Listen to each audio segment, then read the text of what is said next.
Olá, pessoal. Então, para a gente finalizar o assunto leite, né? Hoje eu vou explicar para vocês a diferença entre alergia à proteína do leite e intolerância à lactose. Então, vamos lá. A lactose é a fração do açúcar desse leite, certo? E a proteína, a parte proteica, existe a caseína e a whey protein, né? Por exemplo. Então, quando a gente pensa em intolerância à lactose, essa intolerância ela pode ser primária ou secundária, certo? O que é uma intolerância primária?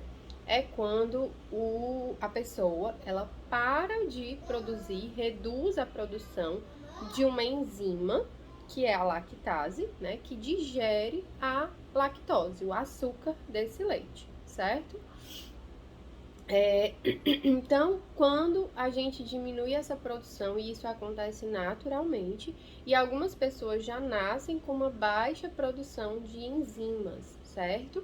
E com o tempo, né, ao longo da vida, o envelhecimento causa essa redução também, tá?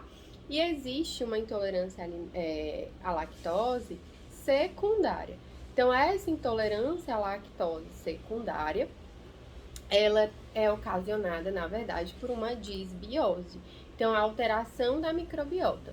Algumas bactérias patogênicas, elas consomem algumas proteínas e toda enzima é uma proteína. Então, a enzima lactase, ela é uma proteína e a bactéria, ela come essa enzima. A gente produz, mas ela se alimenta. E o que acontece também é que algumas bactérias do intestino, elas também consomem a lactose. E aí elas fermentam, elas promovem uma alta produção de gases, né? Então, os sintomas, né, de intolerância à lactose, eles são bem característicos, né, de dor de cabeça, inchaço abdominal, flatulência, gases, e gases muitas vezes com um mau cheiro mesmo. E isso acontece desde a infância, tá certo?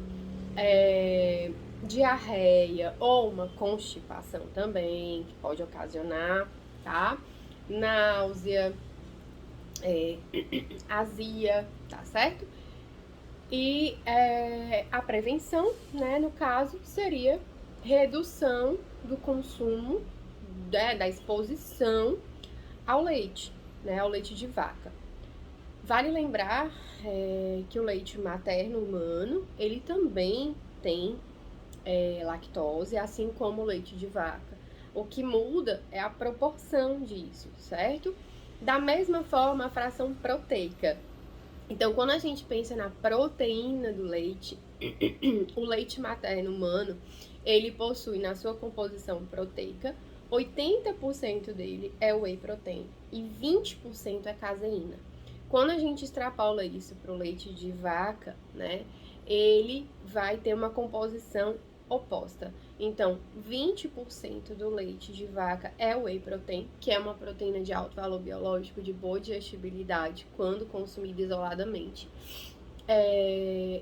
E 80% de caseína. E o que a gente sabe é que muitos humanos não possuem uma boa digestibilidade à caseína. A caseína, ela é uma proteína que gera respostas alérgicas. E essas alergias, elas podem ser mediadas por IgE, ou seja, que a gente pode visualizar às vezes até mesmo no exame, ou não mediadas por IgE. E aí isso acontece lá na infância e isso extrapola para a fase adulta, né? Então aquelas crianças com muita urticária, com edemas, inchaços em lábios ou aqui nos olhos, vômitos em jato,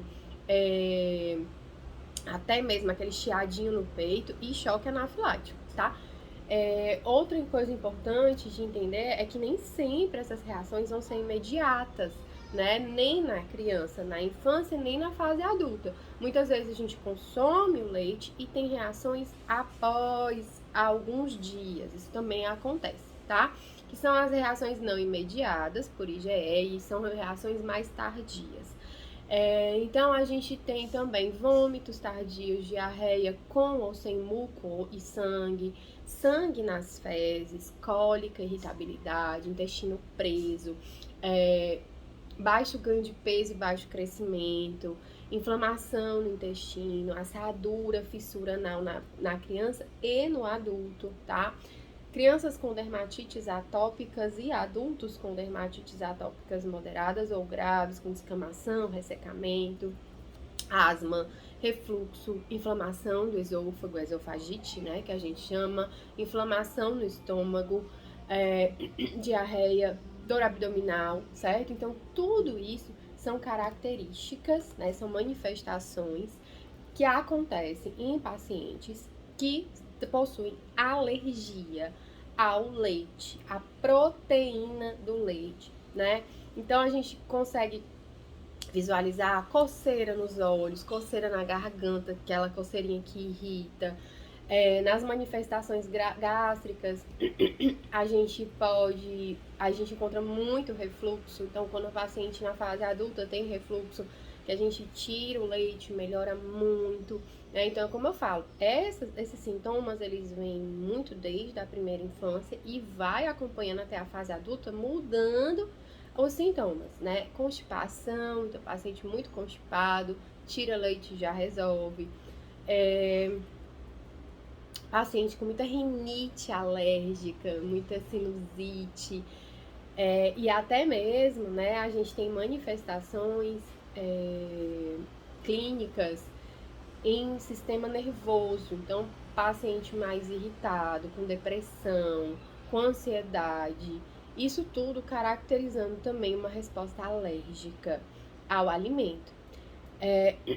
Isso também tem muita relação, né, com doenças autoimunes, né? Paciente com doença autoimune, muitos deles, né, possuem alguma alergia alimentar, certo? E nem sempre a gente consegue visualizar essa alergia em exame, tá? Não tem um exame que caracterize.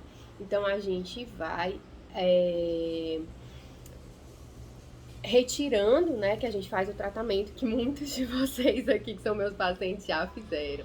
Então, a gente retira o alimento em torno de 30, 45 dias, né? Trata esse sistema digestivo e reintroduz, observando quanto a gente pode consumir e quando. E a maior pergunta que eu recebo é, Lari, se eu tenho uma alergia alimentar, né? Se eu como isso e eu sinto sintoma, eu vou ter que viver sem a exposição desse alérgeno para o resto da vida? A resposta é não. A verdade é que a gente tem que diminuir a exposição, ou seja, uma vez por semana, né? Ou 2 vezes na semana, numa quantidade moderada. Nenhum alimento é insubstituível, a não ser a água. A água realmente ela é insubstituível. Então, se você não se dá bem com o leite de vaca e você observa isso na sua sintomatologia, evite consumir. Troque por bebidas vegetais e ele não vai fazer falta para você no consumo de cálcio, nem de ingestão proteica e muito menos de gordura, né? Então, a gente pode fazer o consumo de outras fontes alimentares. Não consuma nada que faça que você tenha sintomas. Observe o seu corpo, tá bem? Espero que tenha ficado claro, que vocês tenham gostado desse aprendizado sobre o leite, né? Desmistificar tudo isso. O leite, ele não é inflamatório para todo mundo, porém quem tem esses sintomas, isso gera uma inflamação. Então, para essas pessoas, elas devem evitar, tá bom? Um cheiro e fiquem com Deus.